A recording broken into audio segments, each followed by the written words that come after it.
Magandang araw sa inyong lahat mga kamatsas! Nagbabalik po ang inyong coach. Ngayon naman, i-analyze natin. Update tayo sa round number 4 dito sa ongoing Tata Steel Chess 2024 sa bakbakan nila World Champion Ding Liren ng China at ang nagpasiklab ng laban na ito, Pragnananda. Ginulat ang buong mundo. Bakit kaya? Yan ang aalamin natin mga kamatsas. Pasensya na po, galing ako sa Mindoro.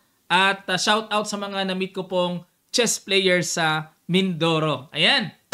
Ang ginawa ni Ding, nag-E4, E5 si Prag, Knight F3, Knight C6, Ruy Lopez ang pinasok, classical approach, Knight F6, D3. Ayan, maagang dinipensahan ang E4 kumpara dito sa normal na palagian nating nakikita sa classical Ruy Lopez. Pero nag-D3 muna. Tingnan natin. Bishop C5, Archangelski Bishop Development naman. Castle, B5, Bishop B3, nag-D6 at nag-C3. Ayan, normal para mag-D4, control the center. Nag-H6 para pigilan muna yung mga nakakailang na mga pin-pin. At nag-Rook E1, tuloy lang sa pag-develop. Bishop B6, Knight F1, at nag-Knight E7, A4. Ayan, para magparamdam ng pressure sa queen side, Rook B8 ang talagang ginagawa dyan.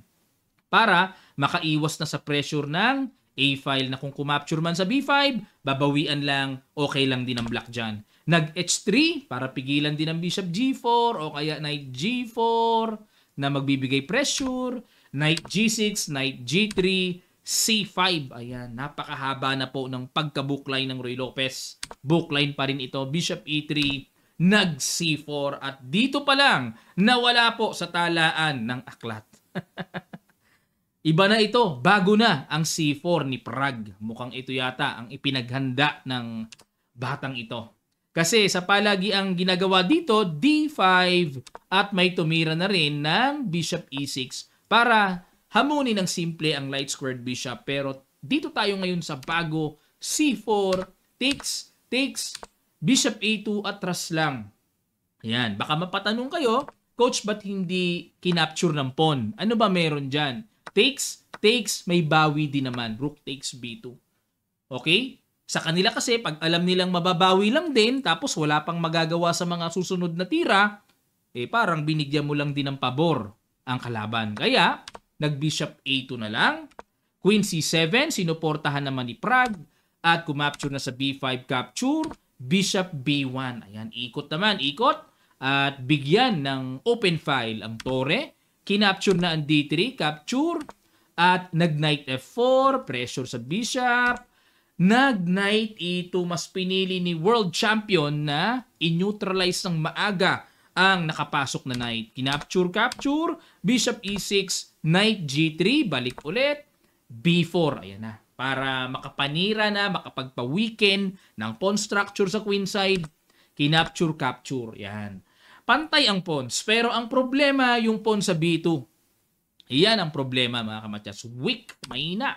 Rook AD1. Kumounter naman dito sa weak D6. Pero, dinipensahan muna ni Prag. Queen A3, depensa na sa B2. Nakaturo pa rin sa D6. Nag-Rook FB8. Pinilahan na ang B2. Rook D2, pinilahan din ang depensa. Knight E8, ayun, para talagang makunat at talagang matibay ang D6 na huwag bumagsak. Knight H2. Ito na yung mga binibiling diskarte, kanya-kanyang mga maniobrahan, pero ito pong Knight H2 ay hindi mainam dahil nagpalaki ng evaluation bar ng black.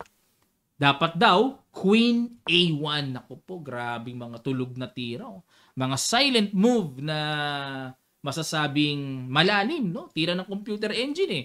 Pero balik tayo. Sa Knight H2, mukhang paiikutin ang Knight dyan. Punta sa E3, then D5. Nag-Rook B3, inatake ang Queen. Queen A1.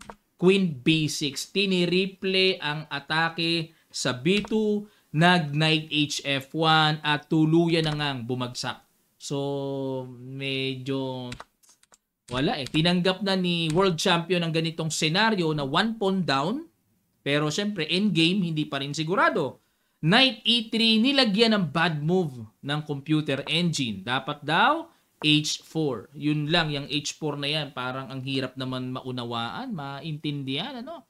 Ano ba ang purpose niyan? Mag-H5 ba?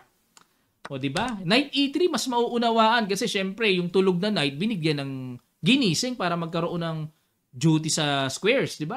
Nag G6 para hindi makalundag sa F5, nag Rook A1 para makapanggulo-gulo na, magkaroon ng purpose ang tore, magamit, Bishop A2 na ilang din naman si Prague na ayaw niyang ipa-activate na makapanggulo ang tore kaya nilagyan niya ng pintuan, hinarangan para hindi makapasok.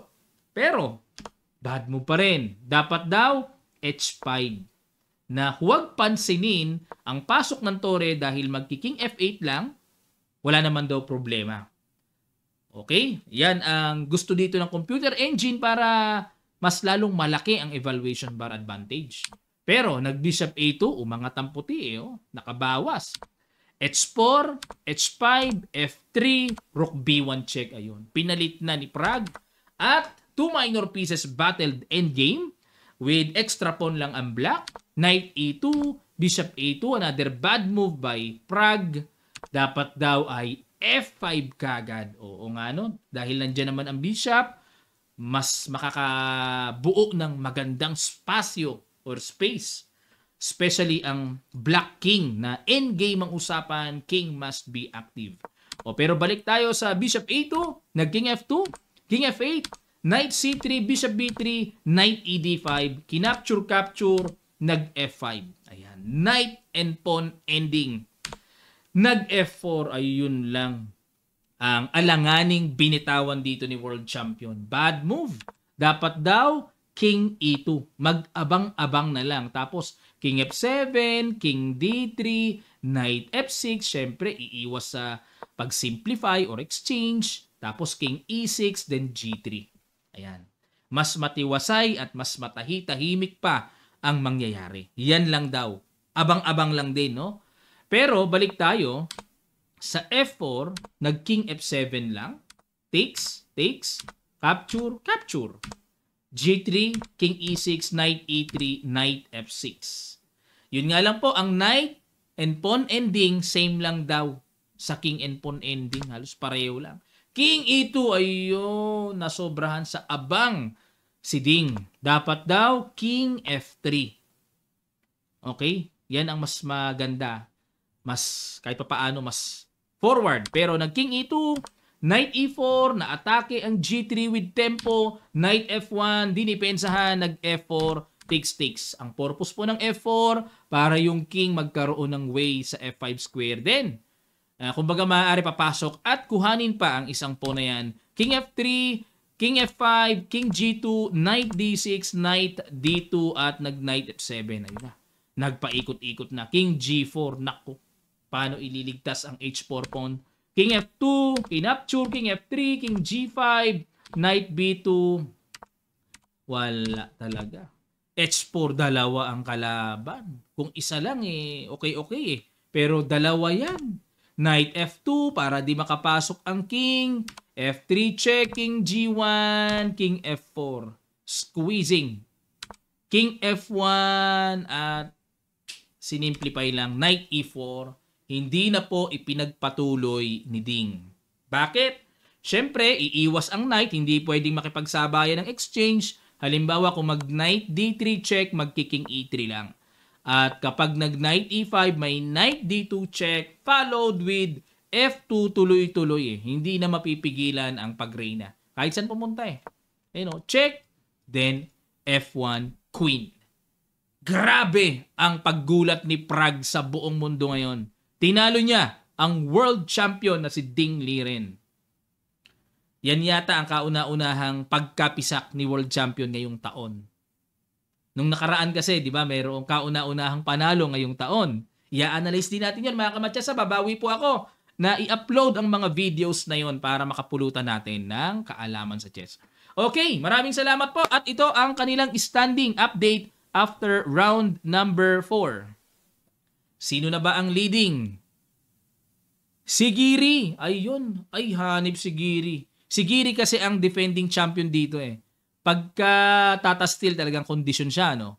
3 panalo, 1 tabla. Pinisyak niya sila Gukesh, Donchenko at World Women Champion Ju Wenjun. Ayan, sa score na 3.5 points, pumapangalawa si Perugia with 3 points.